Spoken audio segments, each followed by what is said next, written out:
I'm Carolina with Always Expect More. You may have watched my Cricut Maker Block of the Week series where I show you from start to finish how to make a quilt on the Cricut Maker. The number one question I get asked is, where do I find the files to make this quilt? The answer is the files are always in the description below.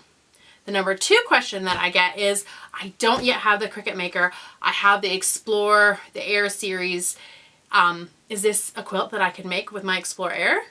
The answer is you can't. However, today I'm going to show you a cheater version of the Cricut Maker Block of the Week that you absolutely can make with your Explore machine. Cricut has come out with some amazing patterned iron-on. This is the Party Time Pastel Sampler, and it's the sampler that I'm going to use for this quilt. With this and one other roll of vinyl, you can make a mini version of the Cricut Maker Block of the Week quilt. Check out my shirt. This is the shoe fly block from the Cricut Maker Block of the Week. You can make this shirt using Cricut Patterned Iron-On. That's right, just check the description box below for both the links to today's project as well as the links to learn how to make a shirt like this, because now you're a quilter too. Ready to make yourself a quilt that's not a quilt? Let's get started. To make our faux little quilt, we'll need some supplies. You're going to need your large Cricut mat, that's the 12 by 24 inch mat. Either the blue or the green is perfect. You're going to need Easy Press or iron, and then the Easy Press mat, which is brand new, or some kind of pressing mat. I also like to use a felt mat when I'm on my table to put it on top of. You'll need your iPad or some kind of device to be able to get the designs from. You'll need the blue water-soluble pen, pair of scissors, weeding tool, a piece of fabric, at least 20 inches by 20 inches. Today we're using the Cricut Strong Bond Pattern Iron-On. And this is a super cute kind of confetti pattern. It says Party Time Pastel Sampler. There are 3 different pieces in here. Each are 12 inches by 17 inches. We need 5 different colors. This is gonna actually work as a background color for us. So we need one other color. You can use either regular iron-on. This is a great pink color right here. This would work, but it's 12 inches by 19 inches. And I found that the Sport Flex iron-on is actually 11.8 inches by 24 inches, which is actually perfect for one of the colors that we need. So I chose to use the Sport Flex iron-on instead, but if you don't have a Sport Flex in a color you like, 2 rolls of regular iron-on would be perfect. Pull up the design in Design Space. I have created the cut file that matches exactly the mini quilt that we made in the Cricut Maker Block of the Week. The difference is that these pieces are 5 inches finished instead of 6 inches finished, and that's so we can make the best use of our iron-on. If you'd like to make it the exact size that the Cricut Maker Block of the Week was, which is 6 inches, you can go ahead and increase the size of these to 6 inches since they don't have seam allowances. You can just select one and then you can select one and make it larger. Here we go. And you can make it any size that you like, and that's perfectly fine. Just know that you're going to need a lot more iron-on in order to do that. 5 inches is ideal for the 2 rolls of iron-on that I'm using today. Once you have this design, go ahead and cut all your pieces. Here's a piece that I've cut, and it's ready for weeding. If this piece had only 5 pieces or just a couple pieces on it, you could go ahead and trim off any excess with your scissors. This one has a full 6 pieces on it, so I'm going to go ahead and start by weeding a corner. Weeding is the process of removing any vinyl that we don't need.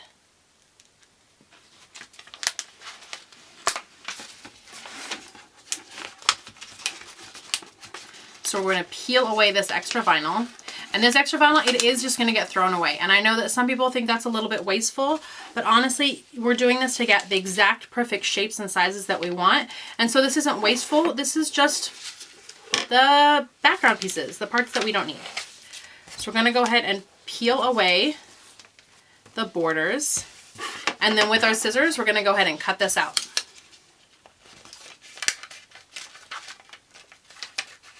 You don't need to be perfect when cutting this out. You just want to cut a little bit away from the edge and give yourself a little bit of a border.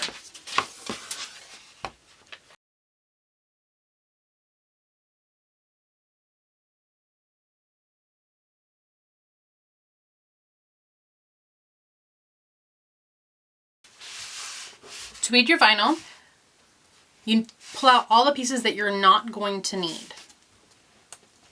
So for this one, I'm pulling out all of these triangles.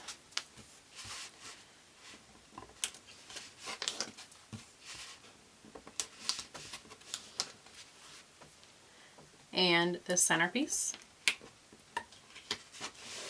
And what's going to happen is that this is going to match up exactly with this piece over here. And when they layer on top of each other, you'll get your whole quilt block.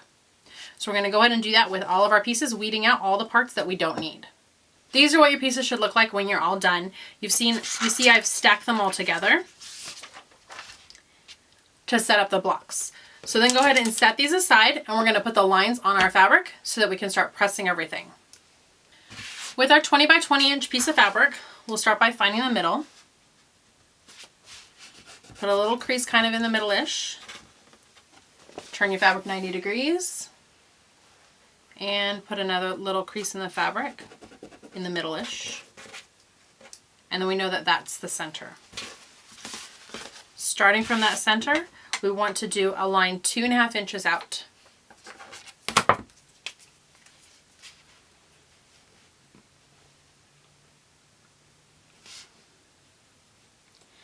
If you know that one of the edges of your fabric is straight, go ahead and line the edge of your ruler up with that.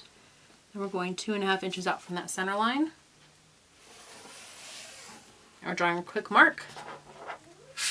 Now we're going to go 1 inch out.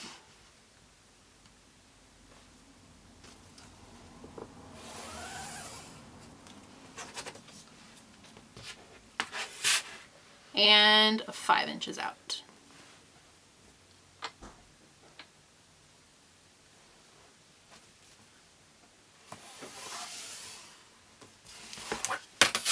Flip it over and do the same going the other direction. 5 inches from this line, which should be 2.5 inches from our center line.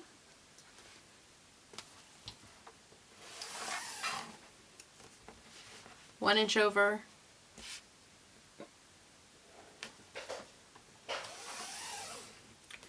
And 5 inches over.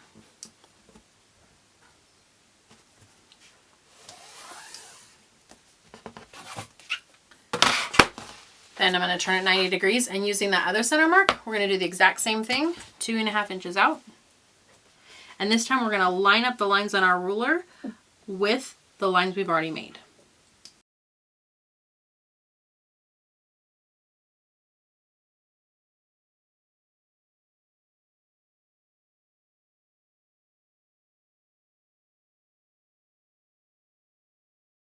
Once we have our whole quilt top marked out, we're ready to put down the pieces. We're going to use our easy press and mat to do this, and we're going to use the instructions on Cricut.com for using the easy press machine for the temperature that we need to do. For the pattern iron-on, that's 340 degrees, 5 seconds on the front to preheat it, then 30 seconds on the front, and then an extra 15 seconds on the back. We're going to do the back last, so we're going to do all of our front pieces, and then we'll do the back. I have my easy press mat down on the table and my fabric on top, and I'm going to do this quilt design right here. I'll start with the outside. For cotton with the pattern vinyl, it's a 5-second. 1, 2, 3, 4, 5 preheat. I could set the timer for that, but I have my timer set for 30 seconds and I don't want to reset it every time. Now I can set my piece down. Line it up perfect.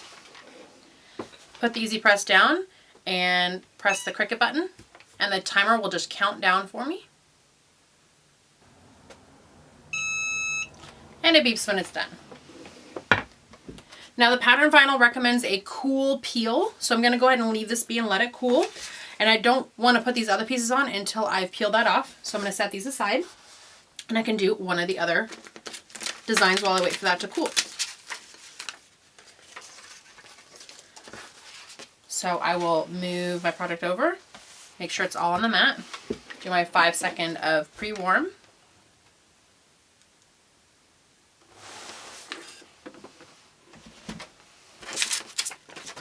Then put my design down, line everything up.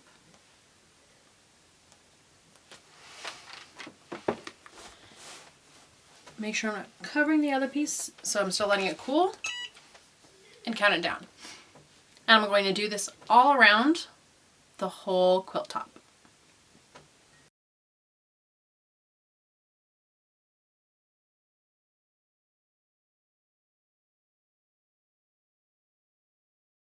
Once you have all your pieces fused on, we're going to do what's called a cold peel, which is we've let this cool completely, and now we can peel away the plastic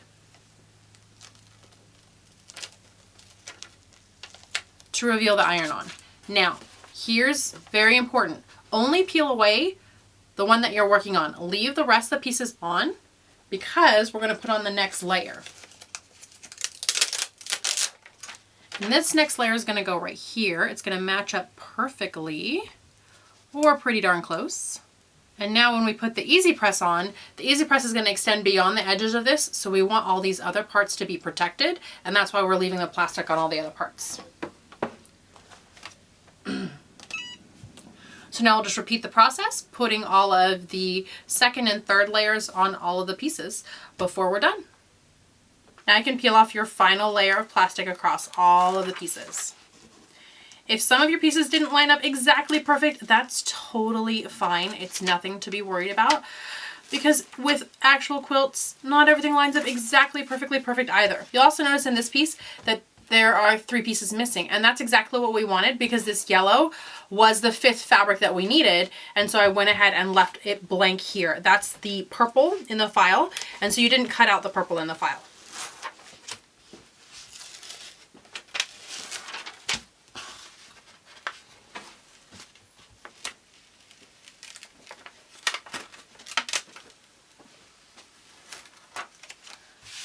Also, you'll notice with this piece that there were cut lines in there, even though you didn't use them. And that's so that if you wanted to stitch this later, you could stitch right along those lines, and it gives you those lines to be able to do a stitch in the ditch so that you can have this quilted. Even though it's a faux quilt, you can absolutely still quilt it when it's done.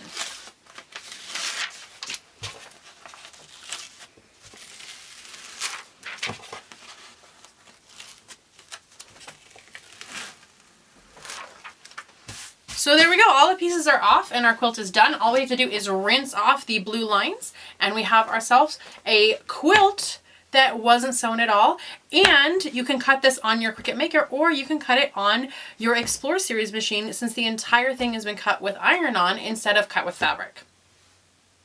You made a quilt and you haven't even sewn a stitch. Wasn't that easy? If you enjoyed this video, go ahead and give it a thumbs up. If you have any questions or comments, leave them down below. And make sure you subscribe to this channel for all my crafty updates. Remember, if you want any of the links for this video, they're down in the description box below, along with lots more information for you to complete this project. Thanks so much for watching and have a great day.